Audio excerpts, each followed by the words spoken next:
August 1st, 1917. I keep thinking about Alma's letter. I have reread it at least 20 times. I keep wondering whether I would really want to be there. Could I put a straw into the half-blown-away face of a man? Could I look into the locked, wide-open eyes of a soldier whose brain is filled with the images of blood and fire and explosions, of friends dying and being torn apart? Whenever I think of these things, I wind up in the garden, neatening up, weeding, staking tomatoes, sowing another row of lettuce and radishes. It is the only place I can go to drive these awful pictures from my mind. August 4th, 1917. On her days off, Cassie has been going over to the National Women's Party headquarters and working on banners. She encourages Harriet and me to go too, although generally we think it is sort of boring. However, they need all the help they can get, for in a week or so, the American envoy to Russia, Mr. Elihu Root, is to return from Moscow and visit the president. So we are to help make signs. The banners say such things as, "To Envoy Root, you say that America must throw its manhood to the support of liberty. Whose liberty?" While I was stitching on letters, I began to think about how many times I have held fabric between my fingers and stitched the words America and liberty since January. Then I think of Alma at the hospital in England. She might at this very moment be holding a different kind of fabric in her hands, winding of bloody bandages as she learns how to dress wounds, listening to tales of a python in a child's garden in India, or hearing the feverish humming of a man trying to recall a pre-war ditty from a music hall in London. My fabric is shiny and slick and white, the letters bright purple. I hear the women's voices behind me. Alice Paul dictating a press release, Lucy Burns on the telephone with someone from some congressional committee. I look across at Mother's friend, Mrs. Stevens, who is stitching another banner. I can guess the word, although she is not yet finished. Kaiser. Later. Mrs. Stevens' banner and many others as well say, "Kaiser Wilson, have you forgotten how you sympathize with the poor Puerto Ricans because they were not self-governed? 20 million American women are not self-governed." I think this is a little bit scary, because there is such a fever to fight the Germans now, with men being sent overseas. I am really afraid that if the women carry these signs, it could be bad. August 6th, 1917. I have been thinking every day about those Kaiser Wilson signs. They have not yet begun to carry them, but I think something awful could happen. August 8th, 1917. I decided to tell Mother how worried I am. When she came in tonight, I asked her to please, please, please not carry the sign that says Kaiser Wilson. She folded her hands and stared out the window as she sat on the edge of my bed and said nothing. Then I had an idea. This notion had never crossed my mind before. But the moment I had the idea, I knew it had only been a matter of time. I said, "Mother, if you promise not to carry the Kaiser Wilson sign, I shall promise not to ever think about going off to the Great War like Alma and Nell." Mother gave a little gasp and raised her hand to her cheek. Then she set her lips firmly and looked directly at me. "I promise," she said quietly. August 10th, 1917. It rained today. Rainy days are my favorite for working in the garden. It is just too hot otherwise. Father brought me a poster that he got from a friend of his in the State Department. It shows a lovely lady wrapped in an American flag, striding across a newly plowed field. She is strewing seeds, and the writing on the poster says, "Will you have a part in victory? Every garden's a munitions plant." I taped it up in my bedroom. It's not only raining here, but it is raining in Belgium and Flanders, where in June the Allied forces had a very successful attack on the Germans near a place called Ypres. Now they have launched another attack. Father explained that this region lies very low and close to the sea, and that the constant rains have turned the countryside into a swamp and made air attacks impossible. It is turning into a real catastrophe for the British and French troops. There was a picture in the paper today of a mounted gun with its wheels stuck in the mud, and British soldiers pulling on ropes to free it. I keep thinking of Nell and her ambulance and all that mud. How would she ever get an ambulance unstuck? August 13th, 1917. Father has been following the action in Flanders closely. He says the cost in human lives will be huge, and he just shakes his head. In this evening's paper, there was a report on a battle on Uwevelt Ridge, which took place on August 10th. It showed wounded men on stretchers. In the corner of the picture, I could see the front wheels of an ambulance. It all looked awful. The stretchers with the wounded men were nearly buried in the muck and mud. It reported that as of August 3rd, more than 30,000 British soldiers had died in these battles in Flanders. Tomorrow is the day that the envoy to Russia, Elihu Root, returns to report to the president. This is when the women plan to carry the Kaiser Wilson signs. Mother reassured me that she will not carry a Kaiser Wilson sign, but she will picket as usual. August 14th to 15th, midnight. What date should I write for this? The worst day of my life. Yes, I know I said that before, but this is worse. Mother kept her promise and did not carry the Kaiser Wilson sign. I saw that with my own eyes. Harry and I both went to the White House gates this morning. It now seems years ago. The crowds were very rowdy, and some young Navy and Army boys began tearing at the banners the women carried. As soon as they would tear one down, however, the women would get another one, as they had several in reserve. But the police would do nothing. They just stood there. Then President and Mrs. Wilson came driving through the gates. At the same instant, 2 women were knocked to the ground, and their banner was torn to shreds. The president and his wife just drove right by. So many banners were destroyed that Harry and I were sent back to the headquarters for more. Soon Lucy Burns and Virginia Arnold and another lady came back to the headquarters with the remaining banners and hung them from the 2nd and 3rd floor windows. Well, 3 sailors got a ladder from the Belasco Theater nearby and leaned it against the building. I heard Lucy Burns cry out, "Oh my God, here they come!" The sailors had scrambled up an iron railing and begun to tear down a banner. Georgina Sturgis, a friend of Mother's, was on the balcony and asked them to get down. The sailor looked straight at her and then hit her smack in the face.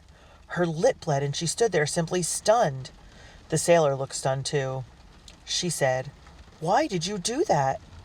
And he said, "I don't know." Then he tore down the banner and scrambled back down the ladder. I leaned out the window and yelled, "Coward!" But Miss Arnold pulled me back in. "It is too dangerous here for you. Go home." But it was really too dangerous in the street. So I just stood at the back of the room with Harriet and watched in horror, for we could clearly see Lucy Burns on the balcony and 2 sailors pulling at her. She was swaying back and forth. Miss Burns is very strong and managed to hang on until 3 or 4 other women came and pulled her back in. In the meantime, we could see eggs and tomatoes being hurled through the air and splattering against the windows. I really don't know how long this went on, but suddenly there was a terrible crack. A heavy glass window shattered, and we all realized a bullet had been fired right into the office and narrowly missed Ella Dean's head. She had been sitting at a desk trying to call the police. Finally, the police arrived and broke up the crowds. As I write, Father is downstairs in his study on the phone with 2 lawyers. They are arranging the drafting of a resolution to denounce the administration's policy of persecution against women. They are planning mass meetings to condemn the President of the United States, and this time it is not just women who are behind these meetings, but men like Father and his lawyer Stuart Walcott and Mr. Abrams. August 16th, 1917. The pickets will never give up, and the police will never do anything to protect them. Yesterday, Miss Elizabeth Stuyvesant was hit by a soldier and her blouse torn from her body. Kathryn Morey was knocked down and her banner wrenched from her hands, injuring her wrist. Maud Jamieson was not only knocked down, but also dragged along the sidewalk. Father forbids me and Harriet to go anywhere near the White House now, so who knows what happened today. Later. This is what happened today. Mother came back with an ugly purple bruise spread across the entire left side of her face. Someone had hit her. She is not sure who, for she was down on the ground and saw only the person's boots as he tried to kick her, but she rolled away. Her skirt is ripped and her stockings are in shred. It is now said that the administration will begin to arrest pickets tomorrow.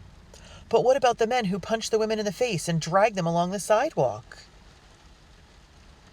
August 18th, 1917. Mother and Mrs. Wilhelm were both arrested once more with 4 other women. They were sent to Occoquan again. Father is beside himself. Thank goodness Mr. Walcott is here. He keeps saying, "Alfred, let's keep our eye on the ball here." And then he gets on the telephone and rings up the most powerful men he knows. Senators, lawyers, billionaires. They proposed to have all these powerful men condemn officially the brutal tactics used against the women. P.S. Thank goodness Auntie Claire wasn't arrested this time, because Juby and Joss would have had their hands full with Clary and the little ones. But Marietta said she would go over and help out if she could. Uncle Bayard comes over occasionally to visit them from his men's club. Father says that he thinks this separation has been good, that Uncle Bayard seems a bit more reasonable lately. August 19th, 1917. I did not go to the trial, but Cassie did. She said it was a sham. There was nothing mentioned of the awful manhandling of the women by the police officers. The women were sentenced to 60 days in Occoquan. She described the proceedings as absolutely disgusting. Father and Mr. Walcott continued their struggle and joined with Alice Paul in going right into Congress and pressing representatives to pass the suffrage amendment. Harry and I now talk about how our fathers are as committed to the cause as our mothers. It seems that the night Mother came home with that terrible bruise on her face, that something happened to Father. You could almost see his brain turn over. A fierce light came into his eyes, and a curl of disgust at the corners of his mouth. He spat out one single word: Wilson. You see, Father does not blame the man who hit Mother, nor does he blame the police. He places the responsibility squarely on the President. August 23rd, 1917. All the prisoners at Occoquan are being held incommunicado, which Father explained is a fancy word that means cut off from any communication.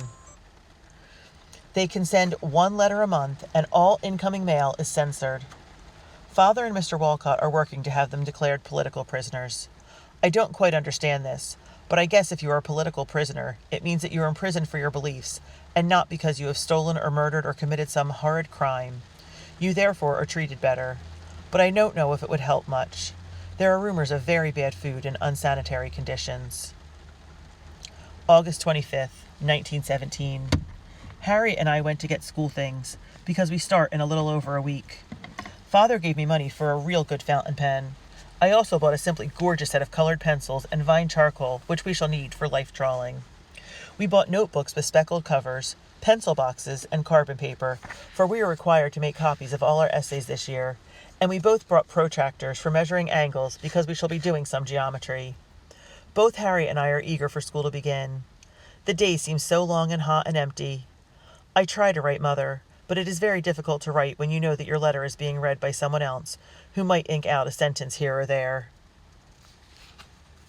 August 30th, 1917. Our tomatoes have ripened and are absolutely delicious, bright red and juicy and big. Juby brought Clary over this afternoon, and we sat on the back steps leading down to the garden. Marietta brought out a shaker of salt and a knife to slice the tomatoes with, but before she could cut the tomato, Clary just bit right into it as if it were an apple.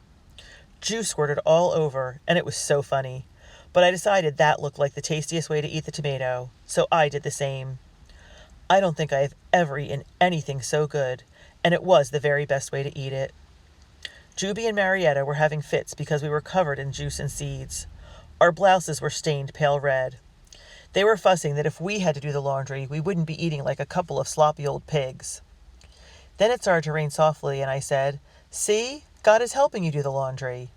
Juby and Marietta were shocked because they are pretty religious. But Clary and I were still laughing, and I grabbed Clary's hand, and we ran out into the middle of the garden, and I said, "Do what I do, Clary." I tipped my face up to the rain, for it was coming down harder, and I let the water wash it. Then we each grabbed another tomato and ate it and got all messy again. Marietta was squawking out the back door at us, but Juby pulled her inside and said, "Let 'em be." I think Juby understood how much fun we were having, and she knows Clary better than anybody. She knows that because Clary is slow, there are not a lot of things she can join other kids in doing, so she was happy for Clary. I was not happy just for Clary, but because I realized that this was perhaps my single happiest moment in months. For 10 minutes I did not think of Mother in prison, the picket lines, lonely dinners, or missing Alma.